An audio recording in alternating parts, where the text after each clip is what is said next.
Welcome to the Think Like a Musician podcast. This show will teach you the time management skills you need to be joyful, productive, and fulfilled in all areas of life. You're going to learn a completely unique and innovative approach to managing your crazy, busy life. I'm a lifelong musician, so you're going to hear a musician's creative and intuitive system for time management and work-life balance. We'll discuss time management, work-life balance, goal setting, inspiration, creativity, peak performance, and living your purpose.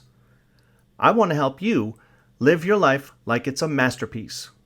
I'm a life coach, professional speaker, productivity expert, and your host, Scott Snow. Well, welcome to episode 89. And this is an episode about peak performance. We're going to take a look at a lot of different ways that people set up for peak performance.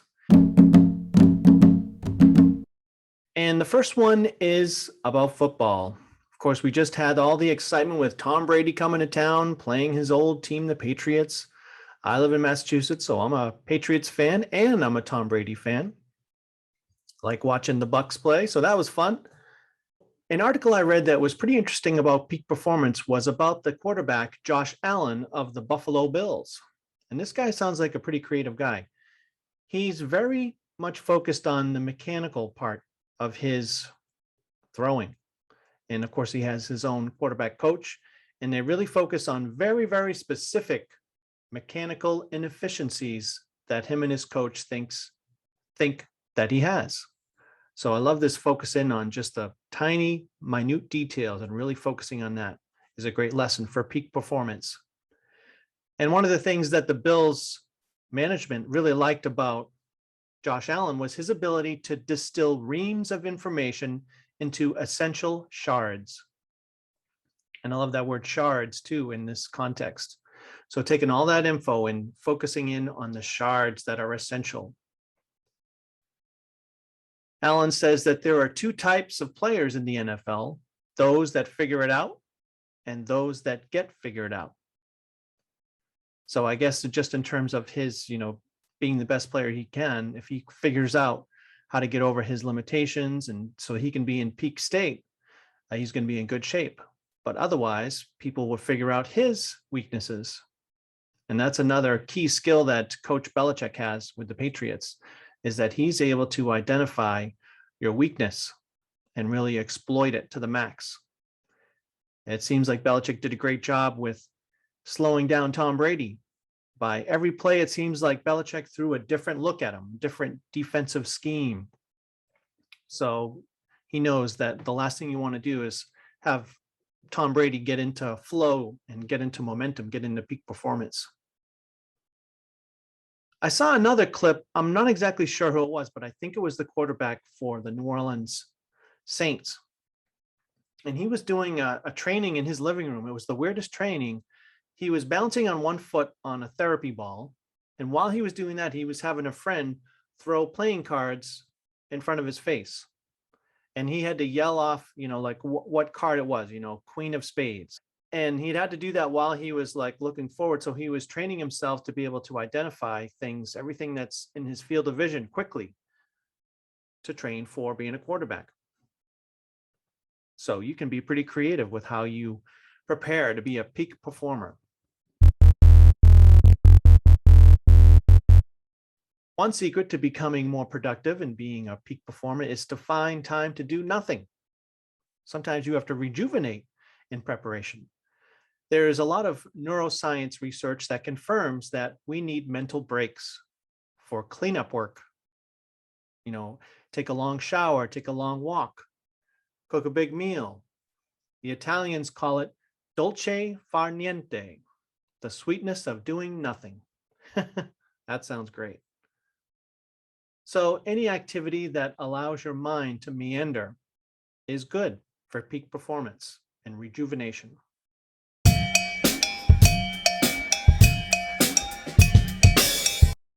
Well, regardless of your politics, I don't get involved with politics on this podcast.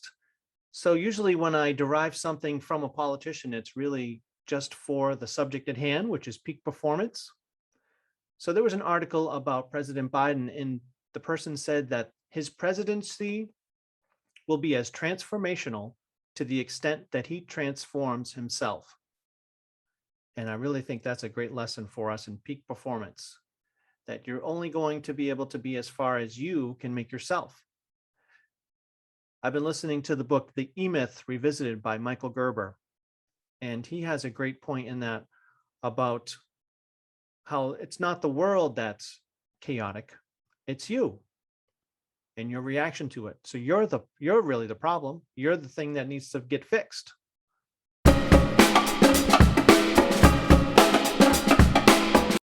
There's a pianist and composer named Satoko Fuji, and she's pretty interesting.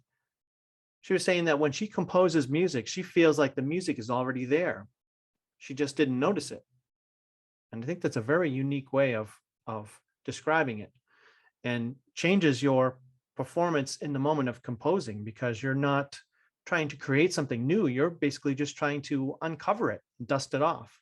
And I think that's a very interesting approach. She said in one of her master classes, Chick Corea came in because she went to Berkeley, and he was saying that you have to practice making compositions just like you would practice your instrument. So it really gives a different viewpoint of composition, that it's not this magical thing. It's a practice that you can rehearse. Paul Bley is one of the professors, and I thought at New England Conservatory, but maybe at Berkeley too, but he's a piano jazz player. And he says that you can't play like someone else. If you play like yourself, then we have a reason to buy your CD. So peak performance can also relate to being your very best, being your unique, authentic self, and bringing about your gifts. And that really unlocks your performance level, because nobody can top that. Nobody can be you better than you. There's an excellent book that I really need to get. It's called Two Beats Ahead: What Musical Minds Teach Us About Innovation, by Panos Panay and R. Michael Hendricks. So it's saying how musicians are innovators and how they do it. They talk about David Bowie, Beyonce, Justin Timberlake, and they have a belief that musicians are great problem solvers and hold the key to innovation.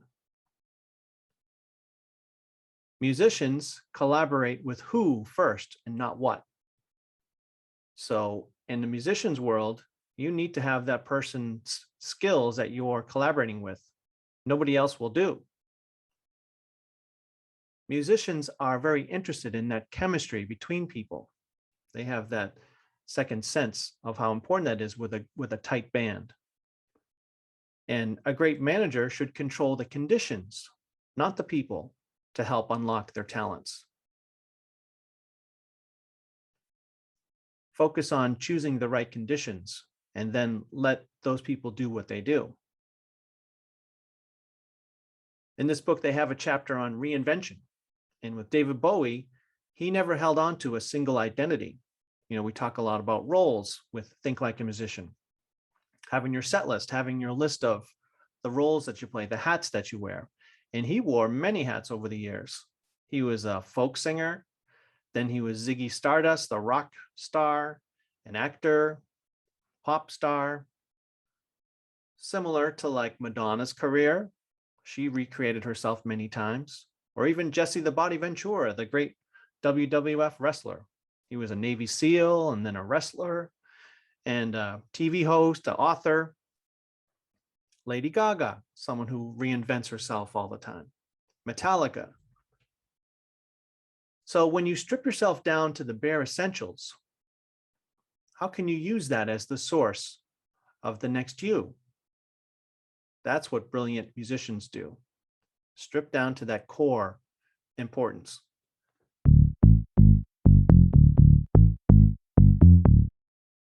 Did you know that if you share deadlines with a colleague or friend, you're more apt to follow through because you don't want to disappoint someone else? Also, we often underestimate the time required for projects. So to be a peak performer with managing your projects, consider each stage of that project and allow for time for unforeseen circumstances.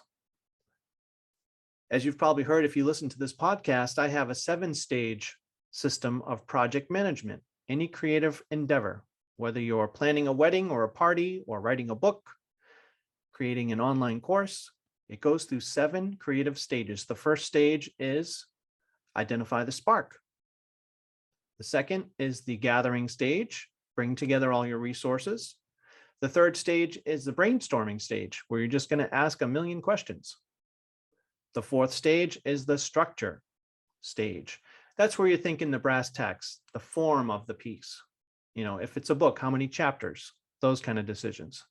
Then we have the action stage, which is when you roll up your sleeves and get to work. And then we have the refining stage, stage 6. That's where you really make this project sparkle. And you close with the celebration stage when you finish it up. I can give a quick example of how I use this project management system for a drum book that I wrote. I'm a musician, and I wrote a drum book for students. It's a collection of technical studies for beginner drum player to advanced in high school. And it's called Just What the Doctor Ordered. So if I go through the stages quickly, stage 1, identify the spark. I wrote a composition called The Mad Scientist. And my students really liked it. They jumped right aboard, the drama of the piece, a mad scientist, and they kind of liked that. So they were performing a piece of music with emotion instead of just the notes on the page. So then I said, well, what about this whole mad scientist thing? I really got into that. And I printed out pictures and posted them on the wall of mad scientists and all of their beakers and contraptions and simmering potions.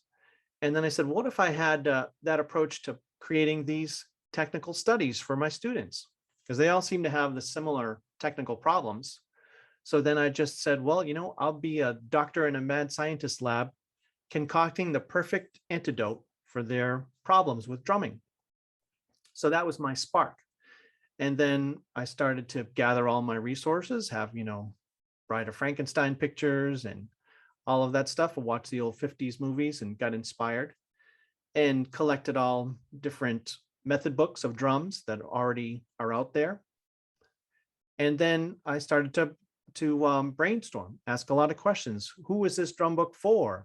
What do they need? Should it be just for the students, or should it be a partnership with the teacher and the student? And I asked all those questions. Then I started to have the structure stage, and I had a whole grid written out of what rudiments and what drum things I should cover and what should be the composition title. And I had these themes, for the younger kids, it was all about baseball.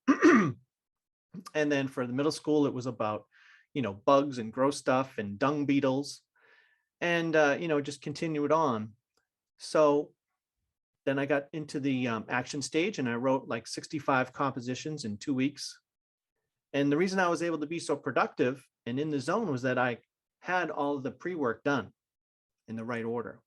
A lot of times we just jump right into the action stage with a project, and then we get creatively blocked.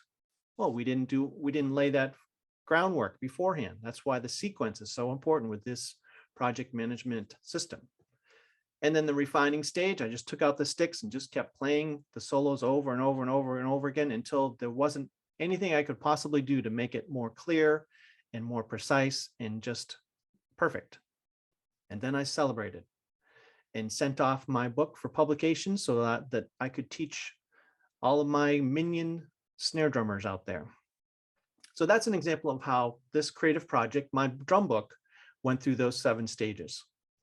So as a gift to you, if you check out my website, thinklikeamusician.org, and go to the resources page, I'm going to put a Think Like a Musician project management at a glance sheet. So this is a grid with room for, 8 or 10 different projects that you have on your plate right now. And you can put a check mark on each one, which stage it's in, and the due date for each one. So now at a glance, you can look at this sheet, put it up on your wall, and you can see right at a glance, this project here, I'm at the stage 2. So I'm just gathering all the information on it. This other one here, I'm at a stage 6 where I'm refining it. And now when you want to do some work on your projects, you look at this grid and go, oh, well, now I'm doing some brainstorming work. I'm asking a lot of questions about this one. Now I'm going to this other one here and I'm doing structure kind of work. I'm thinking about how many chapters this is going to be for my paper for school. So this is a great way to hit the ground running with all these different projects, and you're not having to play catch up. You can start right into where you need to do. So it's an excellent tool for you to use. So I suggest you check it out, and this will help you with your peak performance. I hope you enjoyed today's episode, and make sure to subscribe. Until then,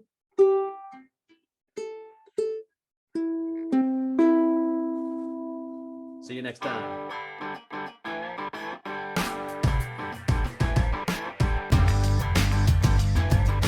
Visit thinklikeamusician.org for more information on how we can help you and your team with peak performance, time management, and work-life balance. We offer coaching, trainings, and workshops that'll empower you to be joyful, productive, and fulfilled in all areas of life. Visit thinklikeamusician.org.